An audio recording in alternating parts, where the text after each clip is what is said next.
Welcome home, where we provide information, inspiration, and motivator after motivator after motivator. We have Ambition the Poet with us here today. How you doing today, sir? Oh man, I'm glad to be here with you. You know, we already had talk before all this. Yeah, But yeah. now you got the big show. You're doing big things, man. I'm just happy to be a guest. That's all.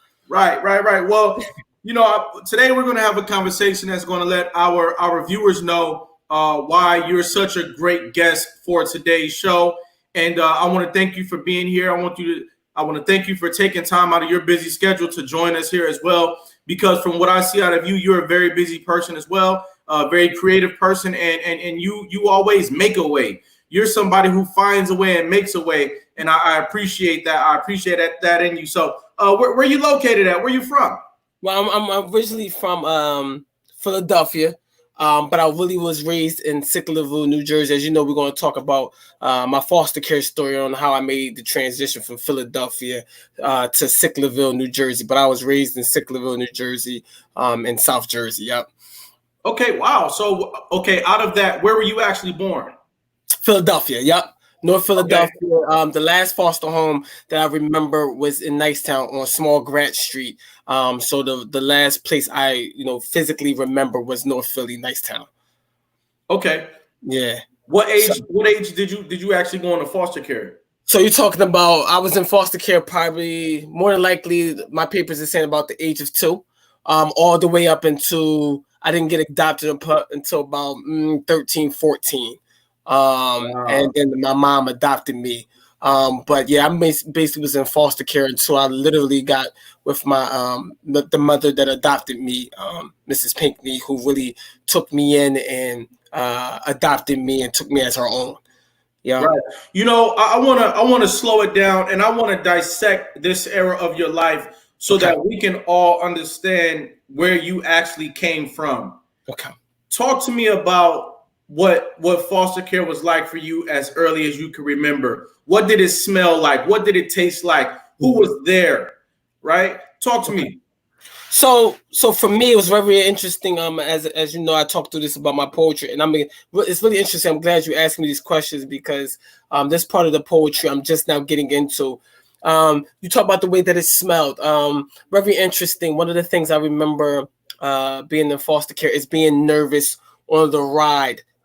Being nervous about going to a new house. I know you can relate, where you have no idea what type of people you're about to live with. The uncertainty of where exactly are you at. You know that you're in Philly, but your location, you really don't have it, right? Right. At the time, I'm only thinking North Philly is the only thing that exists. It's the only thing in my mind at the time. The feeling that you have in foster care, I can only say is you can't even explain it, but it's mixed with fear, scary, anger, and just this uneasiness of the unknown. It's very. I know you can relate, and some other foster kids can relate when we're talking about what it's like to go to sleep at night. In these houses and homes that I was in.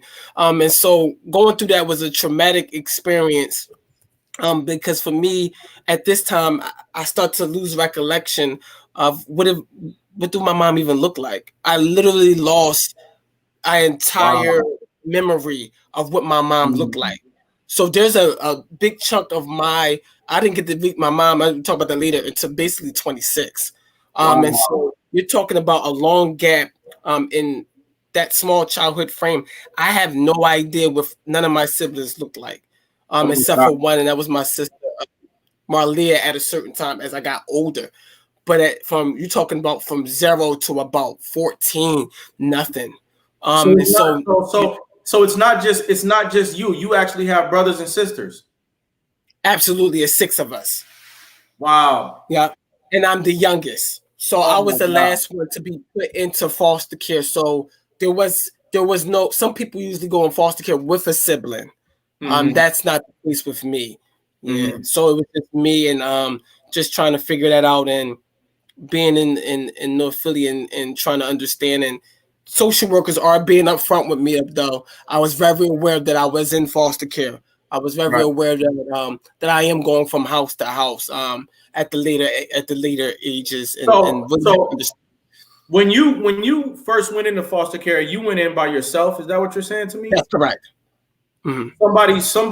Somebody's baby boy out of 6 went into foster care by himself That's in correct. North Philly. That's correct. Now, when you say North Philly, that has a ring to it, as if you need to understand what it means to be, let's say, a kindergartner growing up in North Philly. Can you explain what life is like for a foster kid in kindergarten in North Philly? Philly, and for those of us who are out there, Philly is short for Philadelphia. Correct. This is you're talking about early 90s. Now look, right? This is when you're a foster kid in Philly, you are the bottom. Now, mind you, the hood I'm already in is already impoverished. So as far as the other kids are concerned, I'm still the bottom, even though we're all at the bottom. So I'm literally one step up above homelessness, right? And my clothes, we talk about smell. You can smell that my clothes is used. I talk about in the one poem, you can still smell the 6 people that wore it before you. It's something about hand-me-downs. And I know that I'm not wearing my clothes. I know that. And so you're in Philly and you're trying to understand, where am I at? And I know this lady that I'm living with is not my mother. And you are constantly reminded that because you have to call her Mrs. the last name. Right. Or right? You trying to play it off. You know what I mean? Like, oh, no. And so, mind you, other kids are calling their parents mom. And you have to call your parent, Mrs., whatever their last name is. And so that was really telling for me, where you're constantly reminded that you are in a foster care system just by the interaction with the person that's taking care of you. Right. And so, and the reason why I bring up kindergarten is because kindergarten is your first entry into the big world. You're walking into a big concrete building. You have to understand a program. You have to start getting into a program. You have to start following rules. You have to start learning structure of academics. And so to go into foster care at that time is tough, to say the very least. To say the very least. Now, and you're not as like you said, you're not as clean, or you're not as into school and the experience, because you know that you don't belong. You constantly feel like you don't belong, right? And the elementary school I went to was Frederick Douglass in Philly, and so you're just trying to figure it out. And that at that age, you grow up a lot faster in foster care than you would if you was basically a better counterpart of yourself with a regular family at the time, because you know certain things, and you cannot explain that to some 6-year-old that I'm a foster kid, and what's that, so yeah. Right. So, and then you get the jokes, and you get the roasting. Roasting is when somebody's making fun of you because they can just tell that there's something different about the life that you're living, and so they make you the object of jokes a lot of the time during class. And so so let's fast forward a little bit. What was 5th grade like for you, knowing that you were getting ready to head into middle school? What was that like? So now third grade, I'm going into Jersey. Now, in Philly and in the inner cities, coming from the worst neighborhoods is almost like a badge of honor. You know what I mean? So now, where I'm from, you don't want to mess with me because I'm from 13th and such. Right. But in South Jersey, I went from poverty now to middle class. And I'm telling the kids that I come from Philly, and that's not good in the suburbs. They don't have respect for people of poverty at the time. And you're considered poor now. And so I'm being bullied because they understand I'm not from Jersey in a sense, right? I'm from Philly. I'm an implant, and I look like I'm still impoverished. My clothes is even more standing out now because I'm in a middle class suburb. So you're talking about 5th grade. I'm still trying to learn, proper hygiene. I'm still carrying low self-esteem on my back because of my situation. I am getting better with speaking to people, trusting people, but I'm still struggling with the self-esteem and the self-confidence. And one of the struggling things I went through in middle school, my mom would tell you guys, is the self-love. Because Right. I would come home and be like, yo, they making fun of me. Like, I can't get no love anywhere. Why me? You know, it was a constant why me? Why they don't like me? Why they don't love me? Why they don't feel me? So yeah, that Right. was a main issue I struggled with throughout middle school. By the time you had gotten to the 5th grade, how many Mhm. homes had you been in? Now it stops. So at 3rd grade to the rest of my life, that it's just one home. The lady Okay. finally adopted me from 3rd grade on up. That's just one home. But Okay. before then, to be honest with you, from 0 to 8 to 10, I have no recollection of how many, uh, Mm. because it was so much. I know it was between regular homes. Sometimes, you stay in the house for 2 days, and Yeah. then they take you with a respite. Then you back at the group home for a quick second. Right. So it's a lot of transporting back and forth. Right. I know a lot of foster kids could attest to that, where Right. they can't tell you these stops. Right. And you get to moving around so much, it feels like you don't know where you are anymore. Right. And that shouldn't happen. That shouldn't happen to any kid. Right. But that was your reality. But in the 3rd grade for you, you got an opportunity to have a level of stability and a level of consistency. But that didn't mean that the hardships were over. That Right. didn't mean that people couldn't see from across the hall or across the yard that there was something different that was going on in your life versus everybody else's. That's correct. So you mentioned bullying. Was that a thing? And what did that look like in the early years of your life? Yeah. So bullying for me was more like it was facts. Mm. And it was factual bullying for me. It wasn't made up roasting. You know what I mean? It was like, yo, look at his sneakers. My sneakers really is messed up. They're Right. not hot. They're not fresh. Not being from there, he's poor. And now it's out that I am a foster kid in my neighborhood Mm-hmm. and in my school. And so word gets around, and now they're constantly making fun of who I am as a person because, like, yo, who's your real mom? Mm-hmm. And I can't, at this time in my life, I can't articulate that because I'm Right. ashamed of it. Right. I spent a lot of my early years of my life ashamed of being in foster care. I was not proud of it, man. And it was one of those things where I was like, yo, how do I tell people that I'm in foster? I can't. If they say that I'm in foster care, then that's it.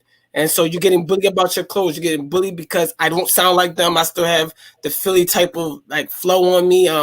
The clothes is not, up to par because my mom.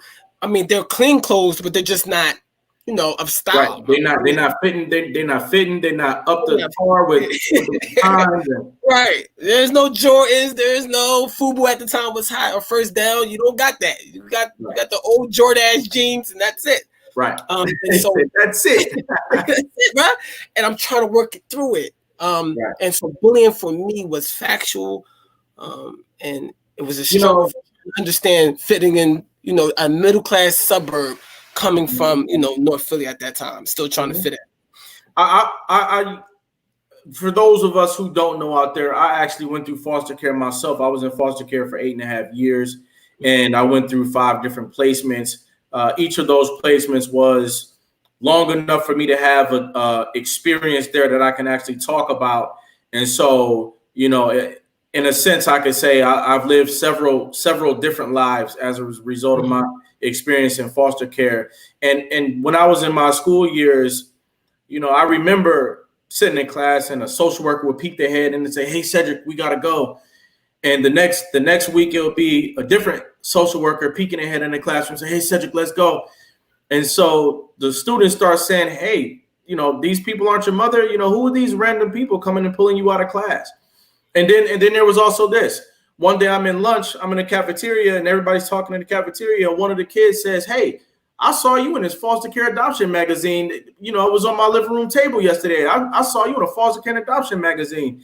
And Wow. and yeah, and so it made me think that my my circumstance in life was not protected. I didn't have any real privacy, so to speak. And I think that agencies could do a better job of protecting the identities of youth in care and the fact that they're in care and what their overall circumstance might be. What do you think about that? Yeah, I agree with that. It was no, like you said, you got a social worker, you got family court, you got some of the people have a casa.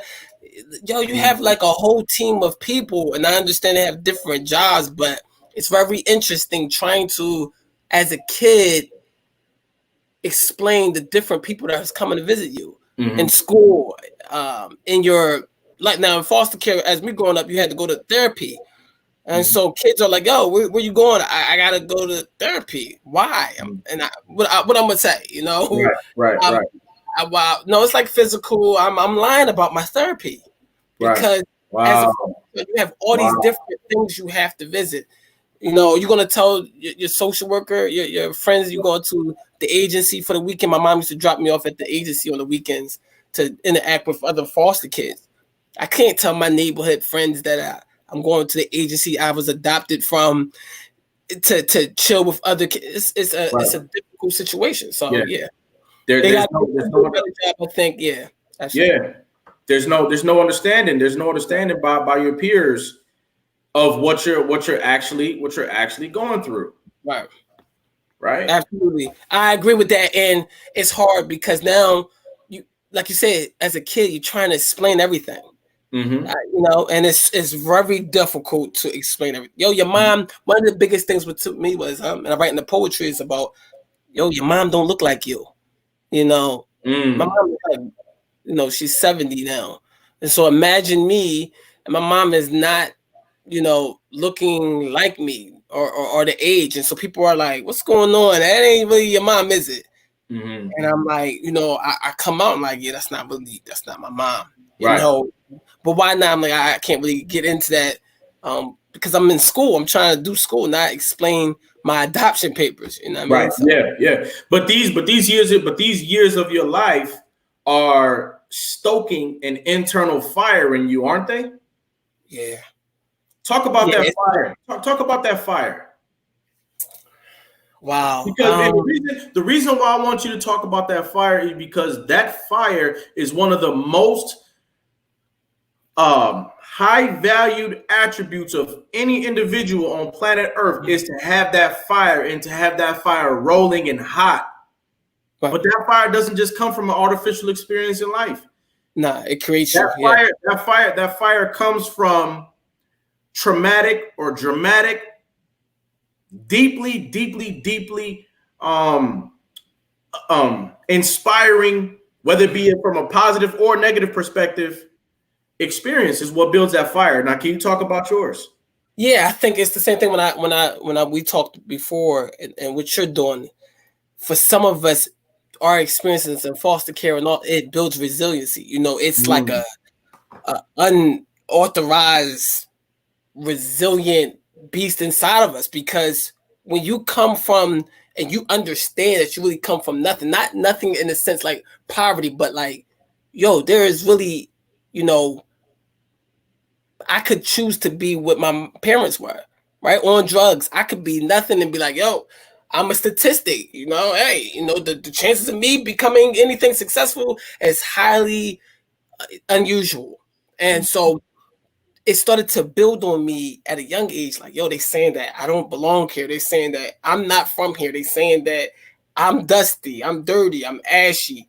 So I'm taking all of this in. I can't explain to people who my mom is. I can't explain to what am I? And that's creating the fire, because now I'm coming at an age now. I'm starting to understand. Hold a second. Nah. I didn't have anything to do with this, right? And I know that who I am, I could still be great. And my mom kept planting the seeds like, yo, you're special. Trust me. People like you should have died. People like you shouldn't have made it. And like, all right. And it started to click more and more that what we go through makes us building us for something. I really couldn't explain it, but I knew that it was going to build me something else. And what happened was I ended up rapping in high school, as now the same people who were creating that, the bullying and the things of talking about me, I'm regurgitating that in my raps. Mm-hmm. You know what I mean? And so now I'm spitting it at the lunch tables. I'm going at teachers. I'm going at the student body, basketball, whoever wanted. I'm getting busy, and the Right. people are like, "Yo, when you rap, you're not really rapping. You're just coming at people like literally in the school." And I'm like, Right. "Yeah, you know, I have so much to say, and I have a lot on my mind." And you know, the teachers was like, I end up almost getting expelled for rapping, Right. because it was Wow. like drawing so many crowds of people, and he's talking about, he's not fighting anybody, but Mm-hmm. he's making it to a point where the rumors are getting out of control of what he's saying, and he's destroying some of the teachers' reputations by his mouth, and that's, me being created of that anger, that passion just spilling out. Mm-hmm. And that's why, eventually I had to learn that I have a gift and I need to use it for good, Mm-hmm. instead of tearing people down in that Right. manner. Right. And so the same life that people were making fun of at a time, you began to use that same life to paint a vivid picture of the way that you saw things, and you were doing that through rap. That's correct. And Right. at the time, what's weird about this is that, mind you, right, the people of the neighborhood and of this, we call it developments in South Jersey, Okay. they're making me feel like I'm poor. Mm-hmm. Yep. But my mom said, Brian, you didn't understand. We were getting, we were very successful in that neighborhood. But since you believed the people, you didn't even appreciate your lifestyle. Mm-hmm. And I look back on it, I said, oh, wow. Like I did. We had an amazing house, big house, single home, pool in the backyard, everything. And because my mindset was so focused on what people say, I missed a lot of appreciation. And she taught me, appreciate your life, not what people are saying. Don't appreciate what the words people are saying. Appreciate your life. You know what I mean? So that was also a good point, Right. that I learned in the system as well under my mom. Now you're talking about one person who had an amazing influence in your life, which is a mother. And shout out to your mother as well. I want to ask. First, I'd like to ask: were there communities, whether it be other students or community members, family members in your adoptive family, who began to support you and help you get through some of these trying times? Oh yeah. When I got adopted and met this family, my nephew Matt was a real instrumental person in my family. Still close to me today. My best friend Kirk, he was the first person of popularity in our neighborhood at the time that took me under his wing and really helped me understand who I was and the type of power that I had as a young man, as a peer to peer. That was very important to me as well. So I end up having these different people in my life throughout the history of my schooling and in my neighborhood that would help me, who would keep saying, look, don't worry about what they saying, that you're a good dude, you got what it takes, you just had a bad situation coming up, but don't worry about that, you got this. So yeah. Mm-hmm. Now, out of the placements that you had, and even in the placement where you adopted, how many fathers did you have along the way? Just one. Just one. Yep. Where my foster dad currently today. Yep. Okay, awesome. Awesome. One thing that I didn't really hear you talking about in your experience over these different places and everything was your father, and that's because you didn't have a father until the third grade. So yep, and he worked a lot, so he was very out of the house. But I do thank him. I tell him, I'm thankful that he was in the house. Mm-hmm. Even though he didn't say much, I was very appreciative of that, just to see him in the house working and still taking care of the house, but just going hard. And we're way closer today because he's retired, and we talk, and I love his guys and thankful for the opportunity to be in his house. Right. And so he definitely showed me what it was like to just be a great worker. That work ethic. That's where I get it from. I saw him do like crazy. Like he working, come home for 3 hours, get some sleep, go back on the road, truck driving, then work at the post office and do it again. You know what I mean? Like years straight. So when he look at me, I'm like, yo, your work ethic is unquestionable. And so I want to make sure that I take what I learned from him and put it into my own life, with my art and things of that nature. Right. Did you deal with any feeling of did you deal with any feeling of inadequacy as far as uh heritage, like background, not having, well, this is before you got adopted anyway. Did you deal with any feelings of not having a family? Now, what I'm talking about is cultural inheritance. Like, there's nobody behind me. I don't have any family out there. Nobody's looking for me. That sort of feeling. How did you deal with that? It was bad. I didn't do well with that at all. To How did be it make honest. you behave? Oh man. All right, my mom would tell you straight out, like, man, I couldn't keep a friendship. If you did something wrong, you were done. There was nothing to talk about. I have no, either I love you so hard or I don't feel anything. Dealing with that was very hard for me because it, like we said, I felt alone. I felt thrown away. I felt like, oh, they don't care about me. Then strip my last name. I'm saying stuff like, get rid of my last name. It don't matter to me. I'm not from Philly. You're right. I'm from Jersey. I don't want to be a part of the past no more. At one point, I was telling people I wasn't even from Philly. I mean, I was ashamed of. I'm like, yo, if I'm talking about Philly, that reminds me of bad memories. It's nothing but death there. It's nothing but abandonment there. Y'all could have it. If y'all say I'm not from there, then okay. Because as far as I'm concerned, I have nothing but hurt feelings and lost people in the city. Mm-hmm. And I felt the same way about my family.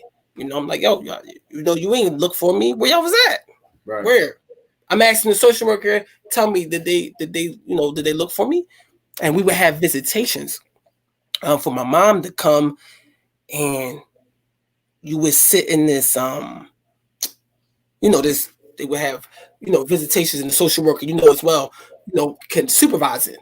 Mm-hmm. And there I am waiting for my mom to come. Mm-hmm. Never came. One after another, go back again, never came again, never came. You feel what I'm saying? So Right. the anger starts to build up for oh, so she don't care, and more than likely the rest of them don't care. It's all good though, because I'm in Jersey and I got a new family. Don't matter, Right. So I was very angry, disappointed, and felt like, what, like, they don't love me, and neither does the world. Wow. How serious the anger was as a child. Like, it didn't matter. It took me a while to even believe that my mom, that's who I call my mom today, loved me. She's like, I love you. I'm like, I don't, because where I'm coming from, I don't believe in that. How? Right. When you don't have your own mother says it out her mouth, and you know that you've been abandoned. It ain't too many other people on the earth that can say I love you, and you believe that. Mm-hmm. And so you're looking at a young man who believes ain't nobody on this earth gonna love me. And besides, more than likely, because of what my mom did, you're probably gonna do the same thing. So Right. you're probably gonna leave too. You know what I mean? So yeah, Right. it was bad as a youth and as a teenager. Ladies and gentlemen, we're listening to the incredible story of a man who goes by the name of Ambition the Poet. And if you just tuned in, you're going to want to rewind this episode because he's been talking about what his life was like during his school years and his formative years. And he is getting ready to transform in the second half of this show, and you're going to see what I mean by that. But before we go for a brief break, Ambition, I would like for you to say something to a young man or a young woman who's going through foster care right now. They're in high school right now. Their shoes are torn up. Their jeans are torn up, and it's not for the style. Their clothes came from the Goodwill. People are making fun of them, and they're at a fork in the road. They're having an identity crisis because they don't feel like they have a family behind them. What can you say to them today? Oh man, first thing I gotta say is, like you said, is God made you, and so you have, because of your past, because of where you come from, that does not give you an excuse to be nothing. You still have to create your own journey, and you still have a legacy to create. And so for that, because of your life, the way it's built, most times the devil, the earth, the universe, you can call whatever, is trying to kill something in its early years. It's by design to try to go after people in their childhood. They don't come after you more than time in their adulthood. You will have that too, but in your childhood, they go after you the most. And that's by design. But because of that, that's what's going to set you up to be powerful and strong in your adulthood. Trust me, what you go through when you were 0 to 10 sets you up for your teen years, and what you're going for your teen years sets you up for your 20s, and over again. Once you look at life like a building block, can't nobody stop you. And like you said, the gifts is inside of you. God put it inside of you by design because he knew some of us would be in environments that would try to take it away from us. But he said, "Not, I got to put it inside of you so you have it no matter where you are on this planet." That's right. Ladies and gentlemen, we'll be right back with Ambition the Poet. America's Next Motivator. Monday, Wednesday, and Friday at 5 p.m. Eastern. Tuesday and Thursday at 10 a.m. Eastern. Hosted by Cedric Riley, America's Next Motivator. Sponsored by our friends over at 4D Healthware.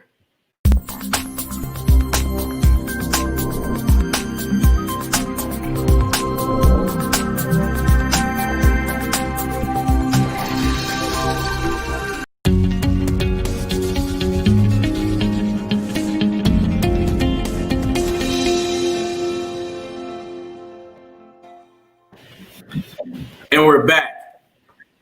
Hey, Ambitions, I would like to know, how did your life change when you got adopted?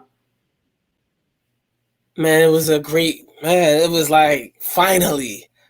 I hadn't wrote the poem yet, but it's called Finally Adopted. And it's going to talk about like what it felt like being in the court, making the change and changing my name, and people finally saying like, "Yo, you part of the family." You know what I mean? And that was big for me. Finally, somebody saying like, "Yo, you are our family."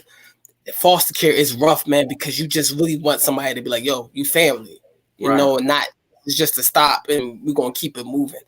So when I finally got adopted, it was the best, man. I'm like, "Yo, all right, I'm in Jersey, like, wow, I got a new life." Like, I just couldn't believe it. I was so hyped, you know, just thankful for the opportunity to be a part of somebody's family, you know what I mean? So yeah.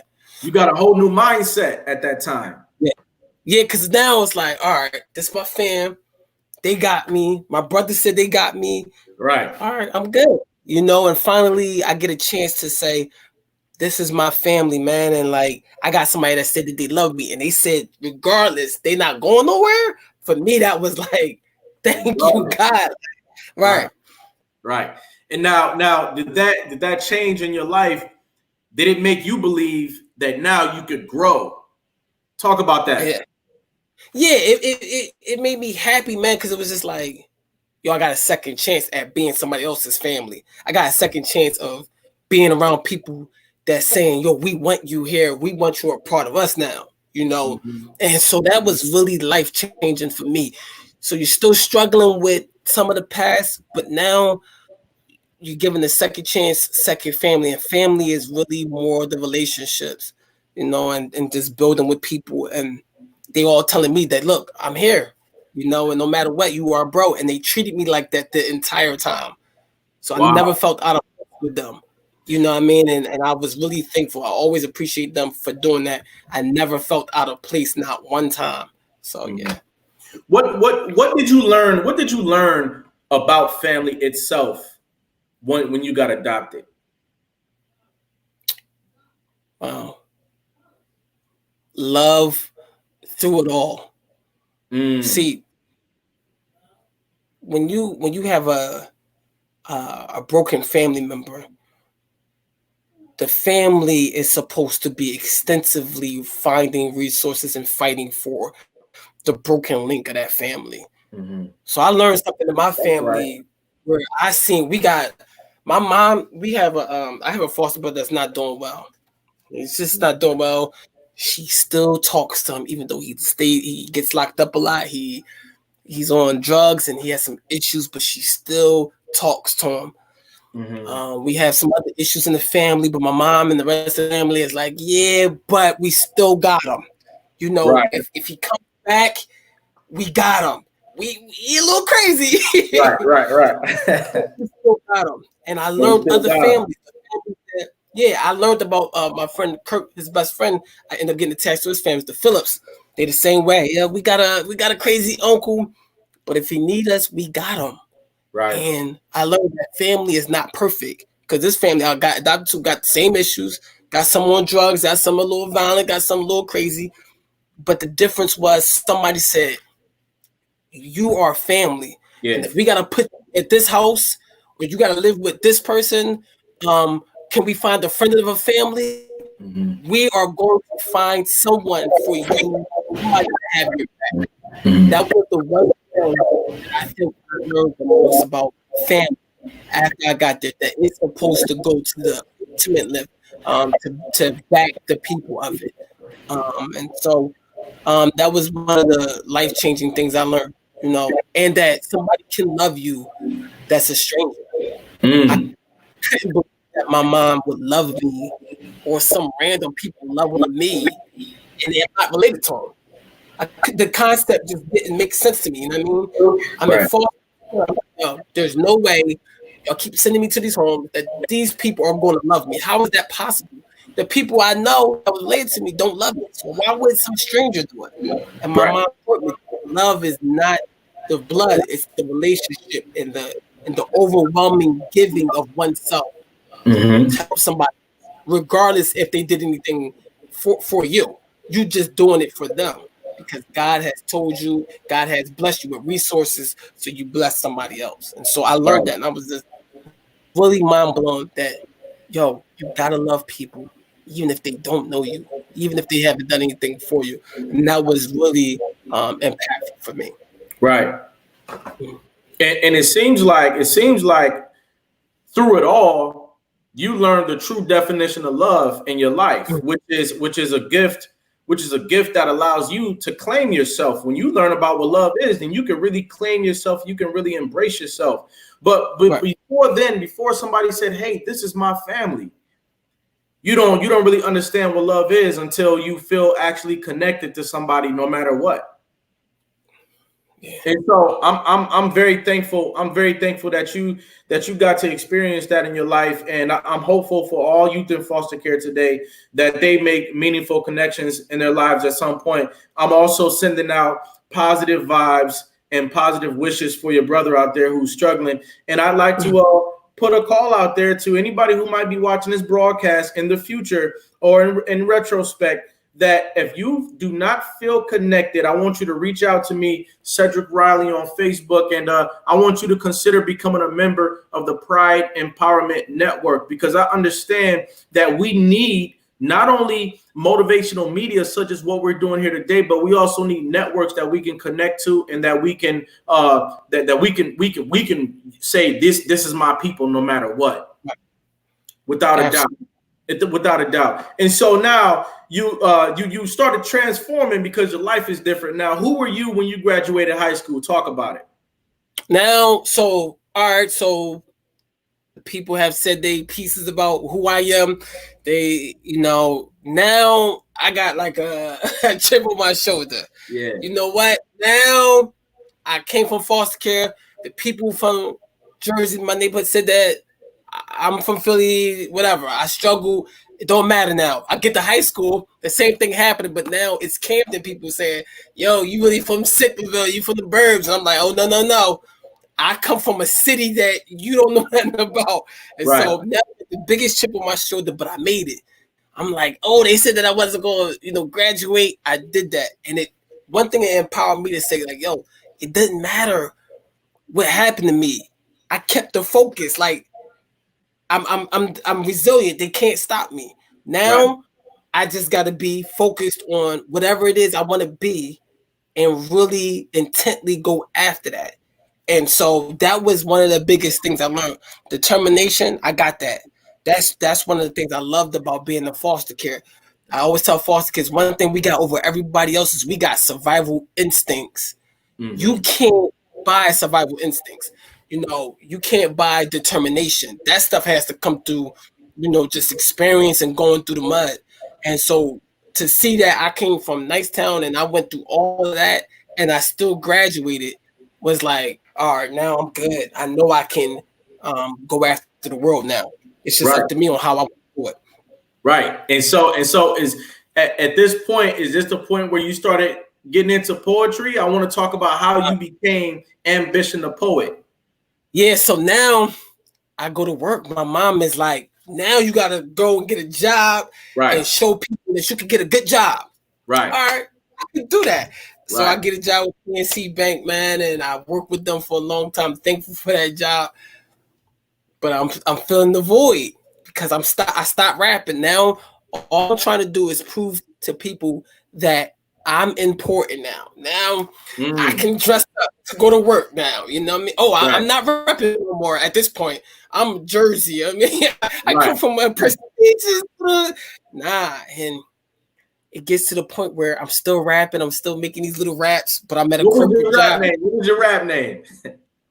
I don't even. Oh man, I had so many. You remember it? You remember it? Hydra, different weird names, man. Like, and nothing that you're proud of, huh?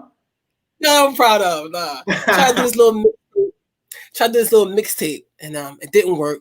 I put the pen down again, so I'm like, you know what, whatever, man. And then I'm at work, so I take 10-year gap. Nothing, just not writing. And I end up going to this event in Philly, South Street, at Miss Tootsie's. They doing this poetry event. This girl invited me to. And something said, yo, you're going to do poetry. Now, mind you, I'm a rapper. So we don't, at this time, like, I ain't doing no poetry. I'm a rapper. Go there, do poetry. I could not sleep, Cedric. When I tell you, I couldn't go to sleep for like 3 days until I wrote a poem. Like, yo, I called my best friend, Sonia. Yo, I want to do poetry. What? Yeah, call me back. I need you to find me an open mic. She found me an open mic of history. Boom. Wow. And now, I just started. What year was this? This is 3 years ago. I only been doing this for 3 years. Okay. When I first went though, I was trying to talk about science. I don't know, some whack stuff. And I never forget, I went to a venue. I tried to perform. It went bad. Cedric, it was bad. And my nephew came and he said, you know what you have to do? And I'm like, nah, I don't want to do. I already knew what he was talking about. It's like, you know what you have to do? You have to talk about your life. You're running from the fact that you were a foster kid. Give them the pain. I'm like, I don't really think that's gonna go well. I don't want to do that. And I did the poem. I finally wrote about my life. And it wasn't until I embraced talking about my life where everything changed. Right. And then that's when the poetry took off, because now I finally am able to tell the world, you're right. I'm a foster child and I ain't nothing shameful about it. I'm here now. Without it, I can't. Without foster care, there is no way I'm here. Without foster care, there's no way I'm as strong as I am today. In fact, I needed it. Thank you for all the people that played roles in my life to get me here. That was the whole reason of it. It all created who I am today. And so that's how I got into poetry, really going to an event. And yeah, man, being sparked by it. You know, in my different type of world, I see that everybody needs to tell their story. Nobody's story is insignificant. Nobody's story is more or less than anybody else's story, but we all have a responsibility to tell our story if we're going to, number one, truly add value to the community, and two, get a hold of your life. I personally believe that if you don't tell your story is going to be telling you. It's going to be telling you what to do. It's going to be telling you what to do from the time you wake up to the time you go to bed. Your story is going to be talking to you until you start telling it. And it's going to haunt you. It's going, because like you said, imagine you getting on stage. You never talked about foster care. Now you're this big motivational speaker that you are. You on TV now. And then the pastors come up. Somebody from your past like, yeah, he used to be a foster kid. And you like, oh, well, yeah, don't worry about that. That's no Cedric. We want to know, were you a foster kid? Now you thought you could get away with not talking about your past. No, right. It will pick up to you. You got it, like you said, you got to grab it and be truthful and look in the mirror, like, yo, this is what I am. And you know, I'm not afraid to how this all went down. So right. That's a fact. And so you said that your first poetry jam, it didn't go so well, huh?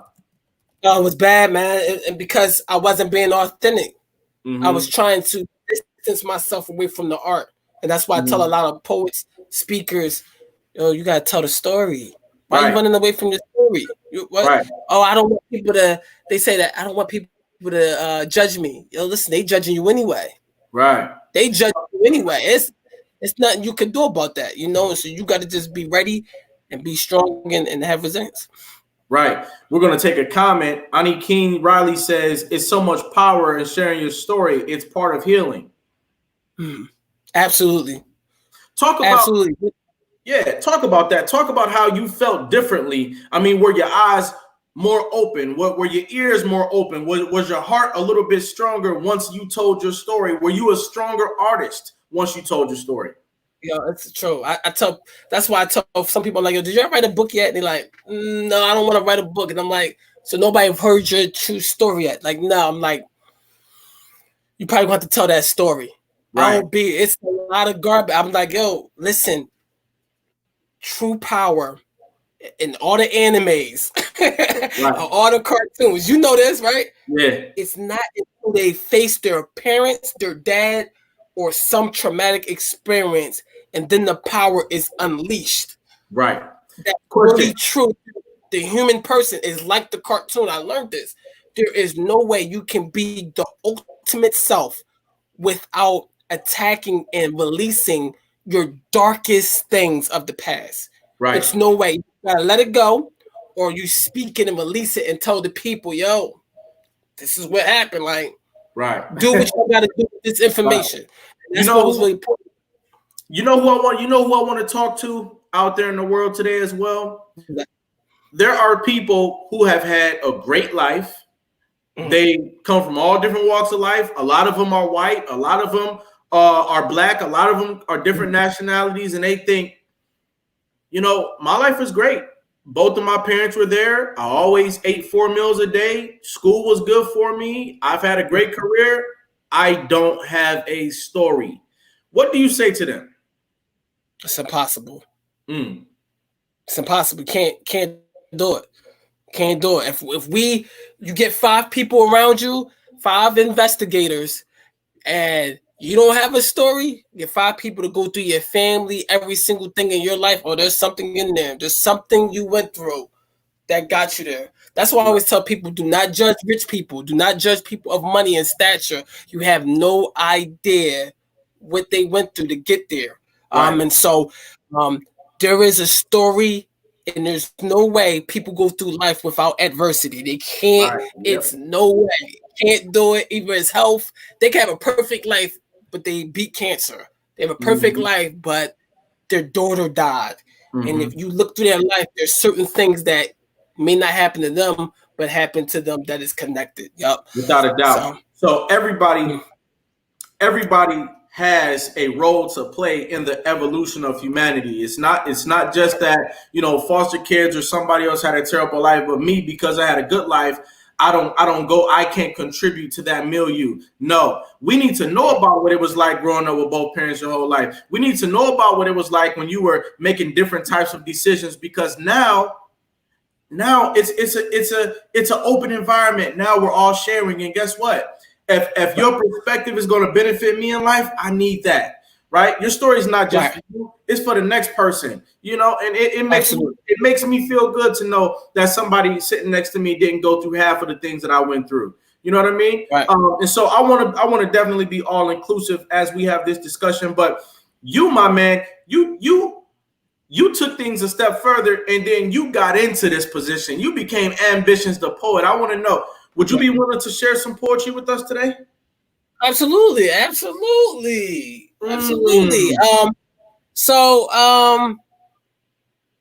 Okay. So you want me to do it right now? You want me to give this right now? Hey, listen, hold on. Let me put this disclaimer out here, okay? America's next motivator. Yeah, we got a comment. Everyone has adversities that they need to overcome to achieve success.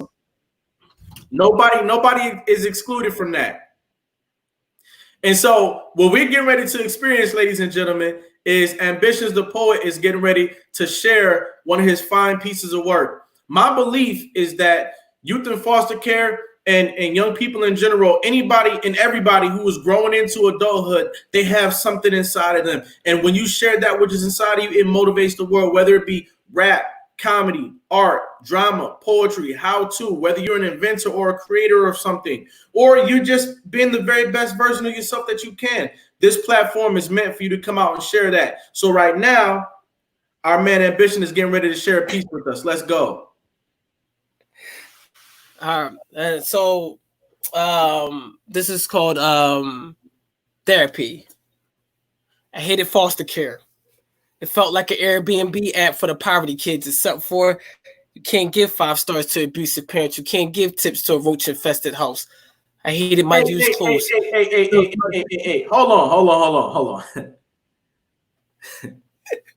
I need you to start that over. I need you to slow that down, man, because we're already dealing with a masterpiece. We're already dealing with a masterpiece. Let's start that over. Last time, I'm sorry.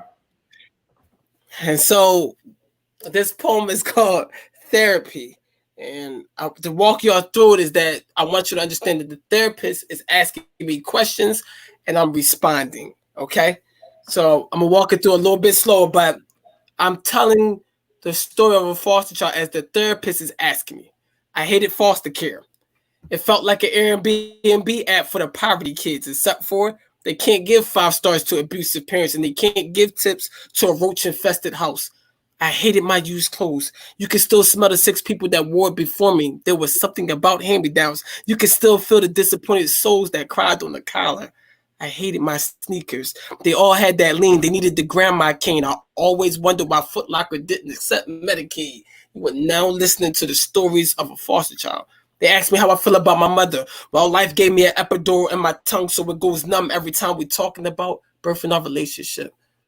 How am I supposed to feel about a woman that left me to die? It would look like I'm that crumpled up birth certificate you trying to find when you finally trying to get your passport. You are now listening to the stories of a foster child. They asked me how I feel about my brother, therapist. Well, he told me he had to drink out of the back of a toilet and whip black boy in America should try to quench his thirst, the same place where he emptied his guts. That's yuck. I think we should shut this session down. We're starting to tap on a monster that's been snoozing since my childhood, waking them up with 3 shots of espresso, letting them snort a couple lines of pre-workout powder. And my mom, she always said there was a little boy inside of me playing with matches near his forehead. He thinks the only way he can get rid of his memories is by setting his skull on fire. You are now listening to the stories of a foster child. Wow. Thank you. Wow. Man, I'm blown away at the vivid story that you just told and the way that the words in your poetry paint a vivid picture of what youth and care go through. Thank you for that, my brother. Absolutely, man. Thank you for letting me do that piece and having me on this platform. I'm excited, man. Yeah. Landis says, wow, you have a true gift. Thank you, Landis. Yeah. You're getting a lot of love in the building, man. And you know, I would like to know, have you ever heard of a poet warrior before? Right. So in Somalia, there is what's called poet warriors, and what their history is that people didn't always used to fight. See, when you're dealing with civilizations that are advanced, they understand that if I spill your blood, that's a terminal event. Like that's almost no reason for me to spill your blood. But if we have a difference, and you know, if our whole community has differences, then we could come together and we could talk it out. And so they would get their best poets and they would meet and they would essentially have poetry battles amongst one another to deal with real community issues.